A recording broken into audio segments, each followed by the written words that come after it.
South African bereaved families have been spending less on funerals during the lockdown since the outbreak of the COVID-19. Some families usually go all out during funerals to give their deceased a decent burial, which results in almost all insurance money being used. To find out how this changes the funeral business in general, we have Marius Botha.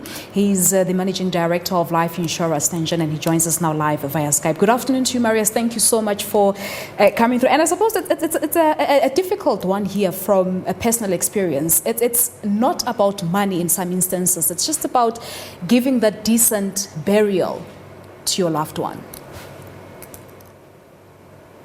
Good afternoon. There's no doubt that cultural and religious practices remain important for most South Africans. However, what we've seen from a life insurance company perspective, especially during level 5 and level 4 of the lockdown, is that the restrictions resulted in a lot of families paying less for funerals than what they would have done traditionally in the past. That was obviously because of the limit on the number of individuals that can gather for funerals, the limit on alcohol. There were limits in terms of interprovincial transport, which meant that for many funerals, it was no longer required to get bus hire. The limitation also meant that bereaved families no longer needed to arrange for marquee tents, etc. And all of that have resulted in the cost of funerals being substantially lower. What we have seen from a customer perspective is individuals sharing with us, or the deceased family sharing with us, that they have, through this process, gained financially. That in itself is not necessarily a negative thing. They've sat back, they've reflected, and they've realized that they could use the proceeds from a funeral policy payout to rather, for example, settle outstanding debt, pay towards their children's education, or other savings that they would like to achieve from the benefit payout, instead of spending all of the money on a funeral. And I think given the tough economic times that we're in, it is important to just take a step back and ask the question from a cultural or a religious point of view, is it necessary to spend the amounts that we have historically spent on funerals, or can we still achieve a funeral, still honor culturally the way we do things and honor the deceased, but without necessarily incurring large costs associated with funerals in a traditional manner? And maybe there is a different way of achieving the same without necessarily leaving people in financial dire straits. All right. So you're saying that families have now been spending far less. How much is that less? Are you able to put figures into it?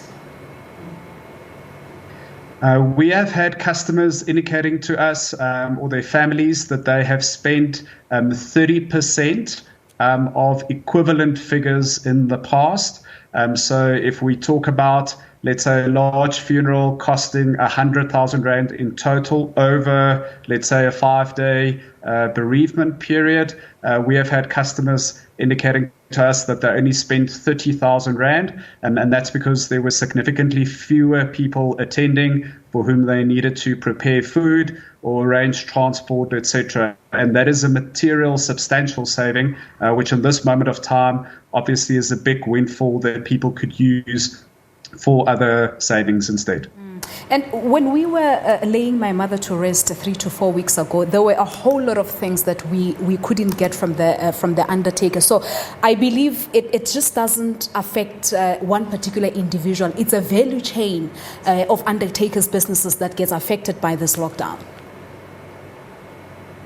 Yes, so the negative consequence of this is obviously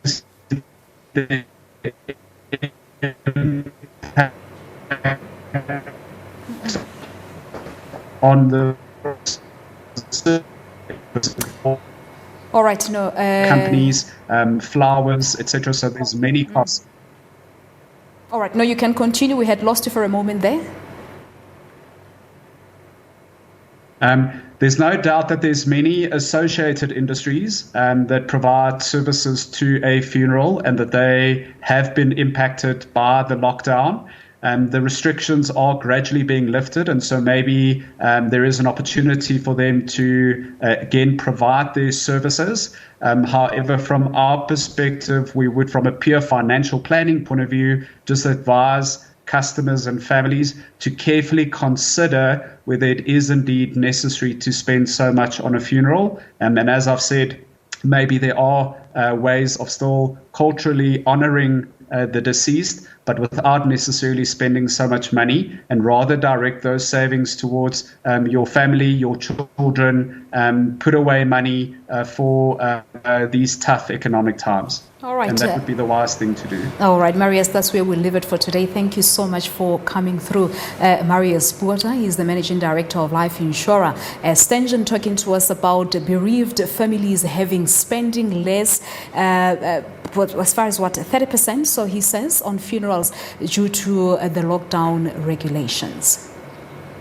All right, so that brings us to the end of some business news here on SA Today. Let's take a quick break. I'll have more.